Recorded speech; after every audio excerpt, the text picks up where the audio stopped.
Hello and namaste everybody. Hello, namaste. Namaste. Okay, this is the fourth episode of Chit Chat series. If you have been following through the show, you definitely know what this program is about. For those of you who don't, it's a casual session where you'll get to know the architects and their own interpretation of architecture. And for this episode, we have you, the esteemed guest from Supertexture. And for as moderator, I am Anika Pradhan. So I welcome you to this program and let's begin. Okay, first of all, let us know each other first. Let us know our super texts, our three super texts from Supertexture today, and let us know what is Supertexture, who is Supertexture, and what they are doing. My name is Till. I'm a young architect. I'm 36 years old, and I'm some of the founders and members of Team Supertexture. My name is Matti. I'm 30 years old and I'm still studying. I'm doing my master degrees at the moment. I'm almost finished. And I've been in the Supertexture family since like 1 or 2 years. I don't really know. But I'm like responsible for the new teams, like the recruitment of the new teams, especially for Nepal. Yeah, hello. My name is Vio. I'm 27 years old and I just started my master's in architecture.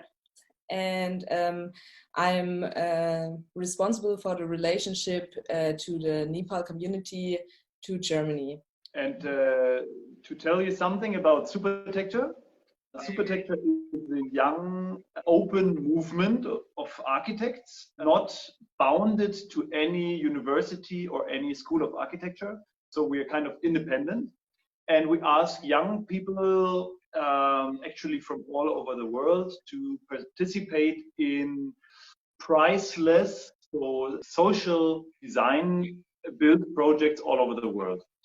And the people working with us, they do not get any salary or any university credits.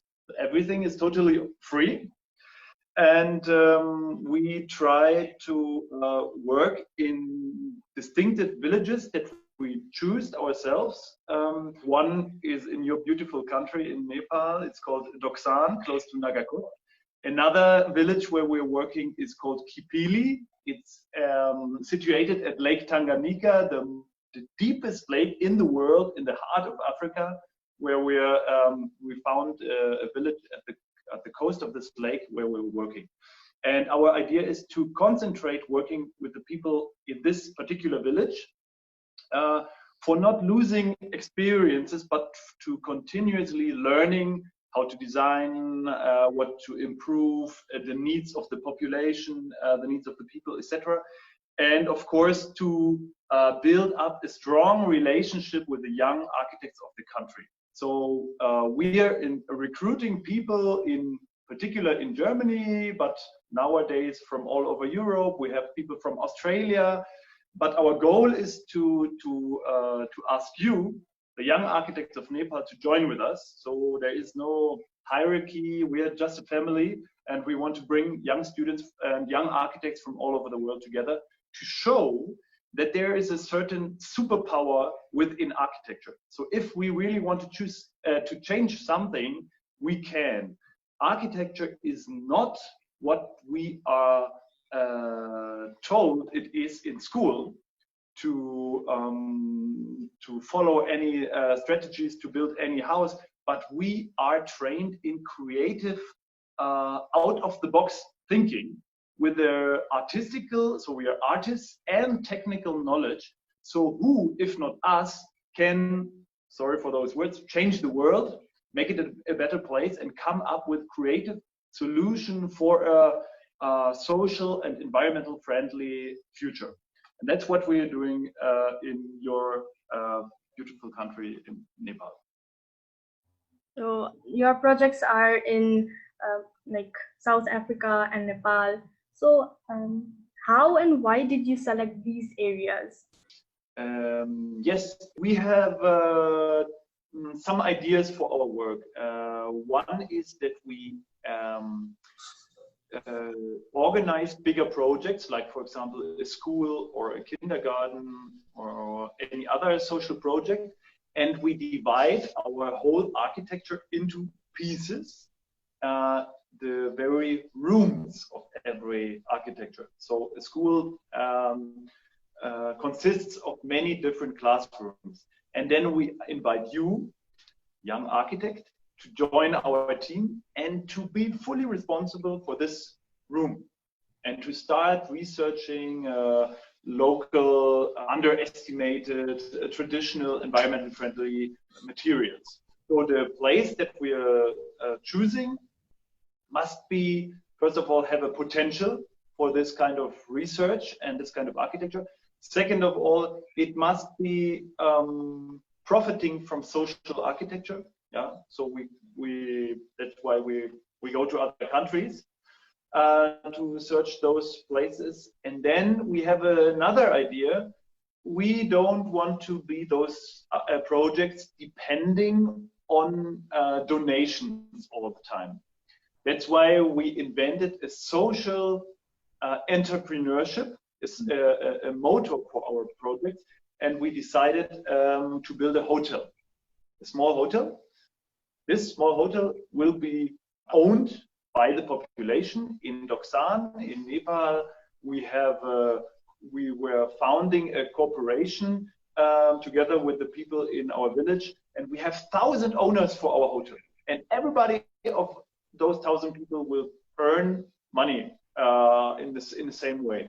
So that means that the place we are searching must have a slightly touristical potential, what is not difficult in Nepal because you have such a beautiful country.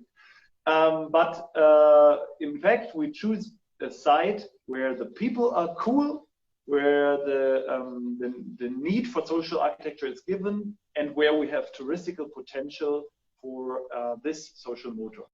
Okay, there are many people coming in Nepal, in Tanzania, and they have to transition into our culture, right? So whenever we from urban areas go to local or rural areas, it becomes very difficult for us as well. But you guys who come from, relatively more advanced or facilitated regions, like how did you feel coming here and like working in drastic and far regions? How did you feel? I think pretty well. Like Yeah.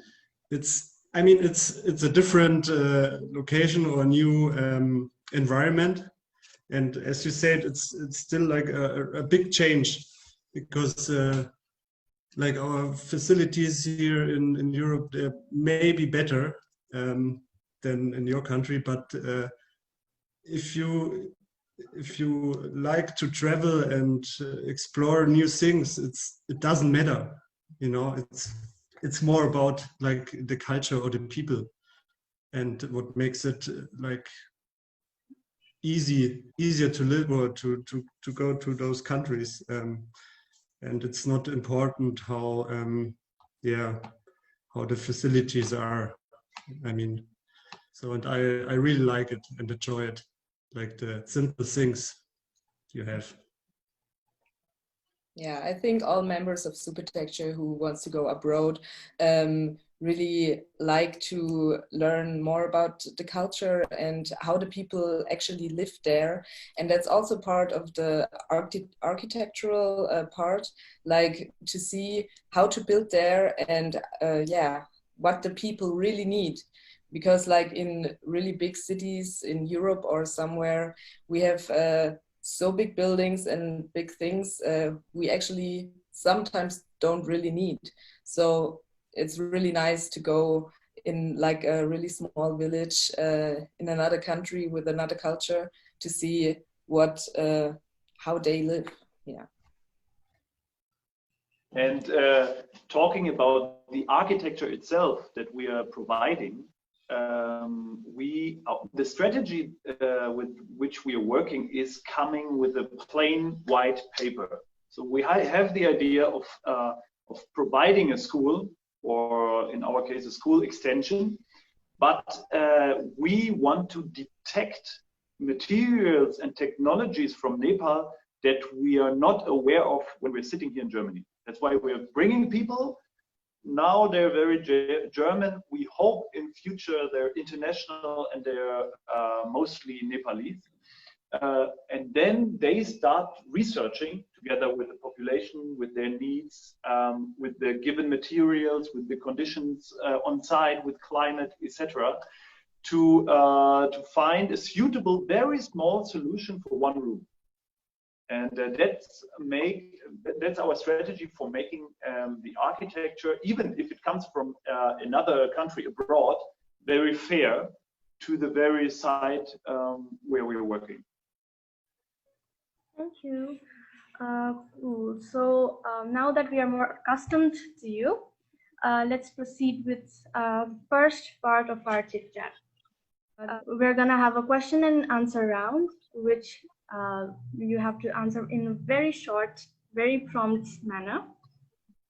Okay, are you ready? Yes. The first question is, what is architecture to you? Architecture is the tool, is a superpower to find creative and technical solutions for challenging situations.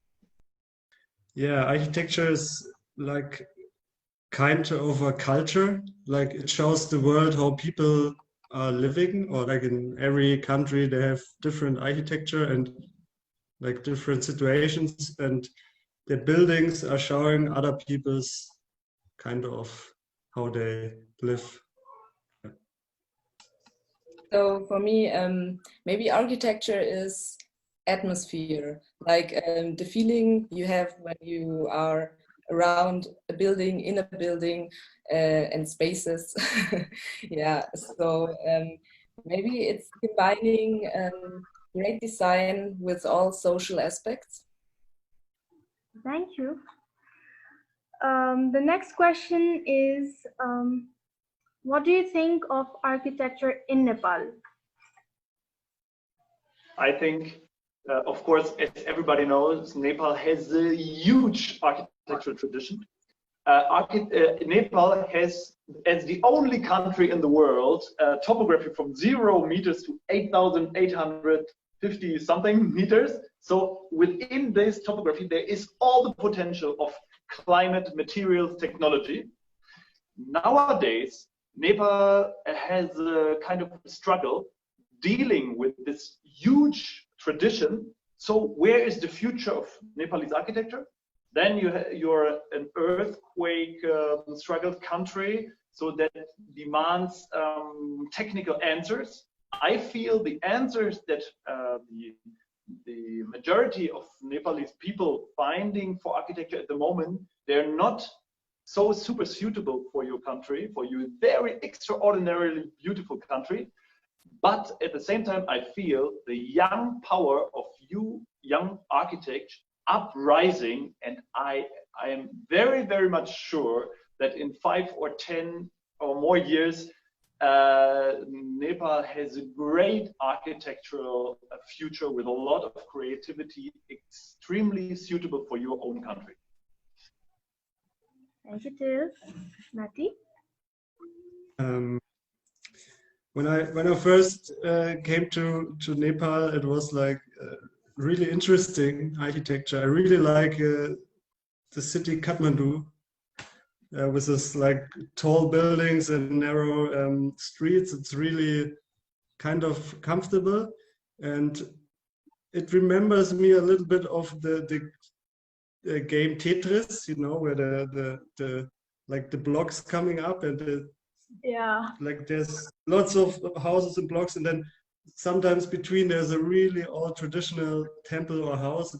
It's really interesting to go through the city and then explore new things. It's really, yeah, like an adventure to go to the city. So I can just agree with that. it's like you have beautiful and great architecture. The traditional architecture is really nice, and also like in the city, the huge cities, they are just crazy, but it's, yeah, again, the atmosphere is really great. And also at the villages, the old soil and stone houses are really great. Yeah, but I think there's a big potential, and yeah, we also want to show some Nepalese young architects what you can do with all the materials you have in your country. Yeah, definitely. The next question is, what or who inspired you to become an architect? And if not an architect, what would you have become? That's a difficult question, especially the second part. Yeah, I think in fact nothing has really inspired me to deciding to become an architect, because the image of what is an architect is wrong. I have the strong feeling the architecture is wrong. What I know as a student in high school about architecture is not what architecture is. In fact, architecture is so much more. If somebody would have told me what architecture can do and can be, I would have studied even faster and more enthusiastic. And I'm becoming an architect the older I'm getting, because I see ever more potential and fun. The second part question, I don't know what I would have done if I would not be an architect. Now, being an architect already, I would say, if I would not be an architect, I would do nothing. I would go to the forest, maybe in Nepal, live there and try not to make like a human impact to the world, only finding peace for myself. Yeah, nice. Good Like a answer. hippie. Yeah, it's the same for me. When I remember when I started studying, or choose to study architecture, I didn't really think about it. My mom always is always telling me it's because when I was a little kid, I always played like with outdoor materials like wood and sand and stones. You know, we have been always in outdoor. And she's always telling me it's because I always did this, or playing outside, I started studying architecture, and I'm happy that I choose like studying architecture. And I think if I'm not an architect now, I think I would do something social. Like I don't know what exactly, but maybe working with kids or something like that. Yeah. Yeah, so I actually did a training before my studies for technical draw, but yeah, like the creative part was missing for me. So that's why I actually decided to study architecture. So it's like the combination of the technical and the yeah, design part, the creative part. Yeah, so I don't know what else I would have done, but maybe also something in a social way, because I think we all want to combine also these two things. Yes. Lovely. Who is your favorite architect and why? My favorite architects, I have never met them. Actually, they're called Tropo architects. They're building some very climatic responsive architecture in Australia. And I have a book of this architecture firm, and they are all driving with their buses from surfing at the ocean to their office, and I always feel they're working under palm trees, and all the buildings they're designing there, they're just I could very much imagine to live there myself. I don't really have like a favorite architect, to be honest. I'm more into like different projects. They're interesting for me. Like it always depends on what environment the architecture is like. So I can't really say I have a favorite architect. There's so many good architects out there. Even Till is like maybe he's my favorite architect. Yeah. Whoa. Till you Yeah. must be happy. Still, you are my favorite architect as well. Actually, I have the same answer like Matti because I really don't have one favorite architect. Yeah, I think it's so hard to decide, but you or I can decide in which direction like architecture should go because like so it has to be something with sustainability and yeah, when the design is great and is yeah good on the site. So yeah, it's a really hard question, but yeah, I don't have one favorite architect. Okay, so which is your favorite project by Supertecture? Wow, that's that's difficult. So we have bigger projects, and then we have those rooms inside. Yeah, and I tell you one story which is really extraordinarily cool, and that we are even publishing a book in our background here in Germany about. This tells a lot about participation between people from abroad and like you, people from Nepal, and the story how we connect each other and what dreams we are realizing together. We came to following an invitation to build in your village, in the Nepalese village Doksan, close to Nagakot, this school extension. We had ideas for different, we call it class houses, not classrooms, but class houses. And one room, we thought, hey, we are stupid foreigners. We come to your country, and everywhere in front of all the ruins, you find bricks. And we thought, and we told our school director in Nepal, in Doksan, don't you think it's possible that we ask people to donate some bricks so we can build a house of it from solidarity, from donations, from bricks? It's like we call it crowdfunding. In Nepalese brick crowdfunding, and the population and the board of the school said, "Oh, you're really cool people, but don't you ever try to ask people for their bricks? It's a value they will never give you." And because we are naive and we are like, I don't know, we were not listening. We took a truck. And we went to the city of Jashampur, of even Bhaktapur, and the whole region. And in the evening, we came back with a truck fully loaded of bricks.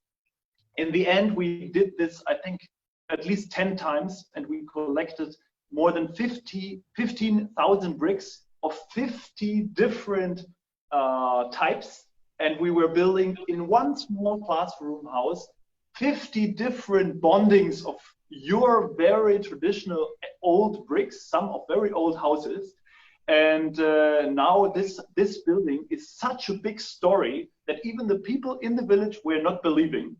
And it is nominated for different brick awards in the world, but it is only a smaller classroom. So that's like a miracle for me. Yeah, for me, my favorite project is the lodge project in Nepal because, yeah, we started it like the planning and the design and started with the construction side. So I was in the first team, so it's kind of a baby for me, and I really liked it and want to finish it soon. Yeah. Yeah, for me it's also like an easy question because like For me, it's also the community lodge, the hotel we are building, because I just started to join Supertecture because of this great project, because I think it's more than just a hotel, because it generates money for like other projects, and this is such a nice idea.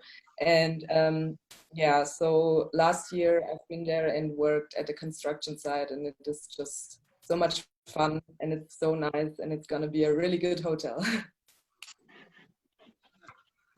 So another question is creativity something you are born with, or is it hard work or something else? Ooh, difficult question. Yeah, it's both, but let me answer with something completely wrong so that everybody is paying attention. In the introduction, we said we want to grow. Our family, Supertecture, wants to grow with local Nepalese architects. Let me say directly to the camera, you young architects from Nepal, whether you're students, absolvents, or freshly graduated or whatever, please join us, become part of our family, and be part of Supertecture and build something fantastic with us. In the end, we know that creativity is everywhere, and it is in Nepal, it is in Germany. So please contact us and become part of Team Supertecture. Very nice, Edwards. Yeah, it's a really hard question, but I also think it's like, I think creativity is more like a process, maybe, because I think everybody can create something. One people can do it really good and they're really creative and they have a vision. Some people maybe they're not that much into it, but I think everybody can learn it, and it's always like a process with working with other people and get further and like work. Yeah. I think everyone can be creative if they really want to. Yes. To say it in short words.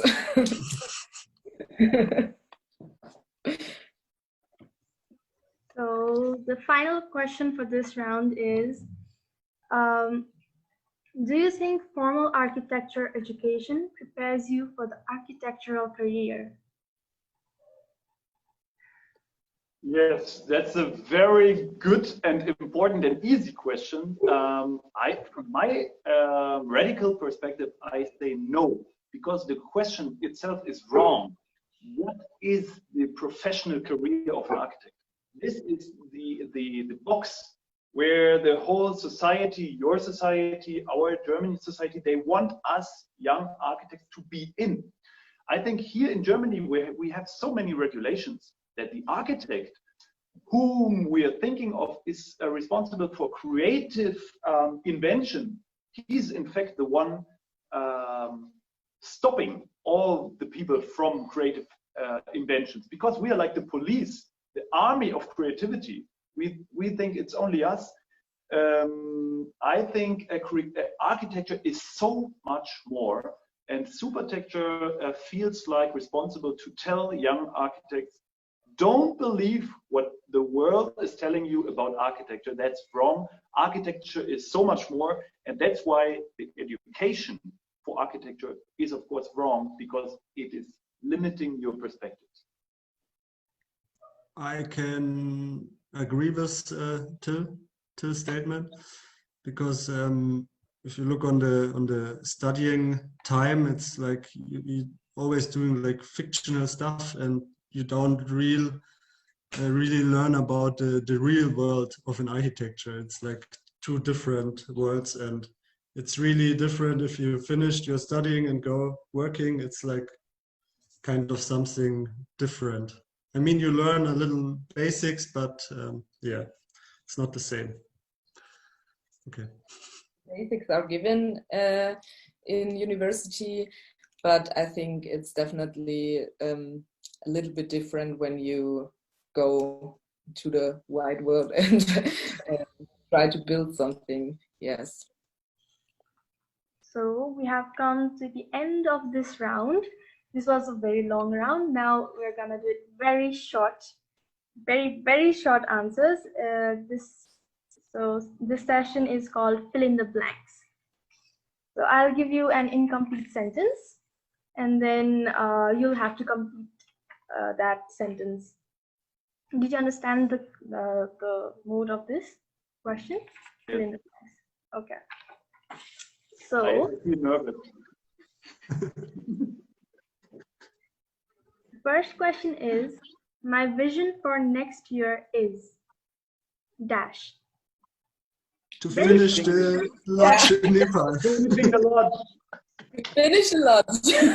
Finish the lodge. The first 100% social lodge in Nepal. Form follows dash.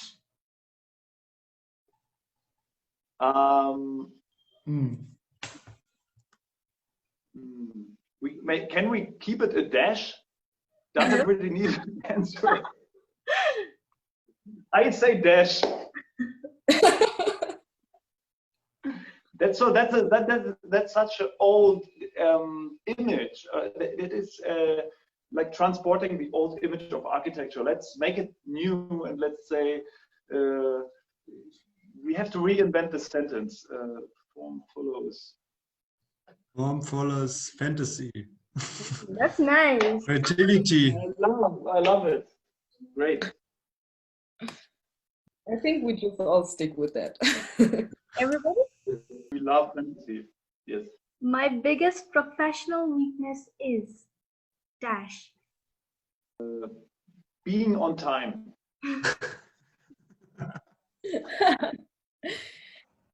Impatient.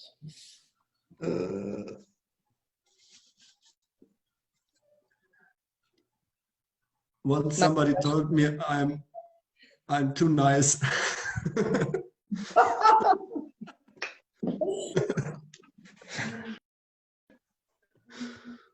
Okay, that's the end of second round. Now moving on to the next and final session, we have this or that. Like, I'll be asking you this or that question, and you have to choose just one. First is artificial intelligence, a blessing or a doom for architecture? A doom. Yeah, I would say so. And I say blessing. Okay. Another is unpaid internships, opportunity or exploitation? You have to know that in Supertecture, everybody is unpaid. So that's why I say But both. Only one. yeah, opportunity. Yeah. Okay. For us, yes, for the three of us. Working for an office or start your own business early on? Start your own business. I say working for an office. Yeah, working for an office. Zaha Hadid or Frank Gehry? Yeah, then Frank Gehry. You have to choose.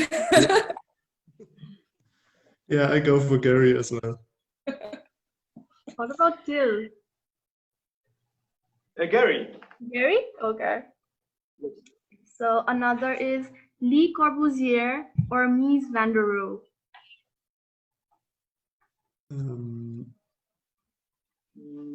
Le Corbusier.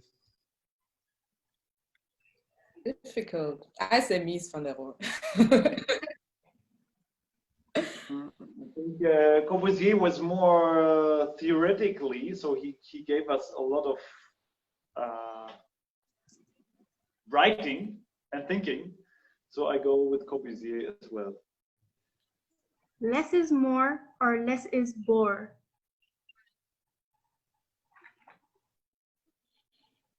Less you- is more. Less is more. Yes. Less is more, yes. Residence design or hospitality complex? Residence. Yeah. Residence. Hospitality means something like a hotel. Yeah. Yes, Oh, then I okay. go with hospitality. I like hospitality. Okay. So that's the end of our 3 sessions. And for the ending note, I would like to ask you all, what advice would you give to the architecture students or younger architects? Come to Supertecture and join the team. Come to Supertecture. Yeah. So Supertecture is embracing a lot of solutions, a lot of offerings. So you can meet up with the international community. You can work for the good cause for social architecture. You can design and realize your own project, because it is small, and as an organization we may manage to cover costs and any other difficulties. So, and we are all very, very nice people. So that's why our big advice is, please join Supertecture. It's really fun. Yeah. It was really great. Thunderbird.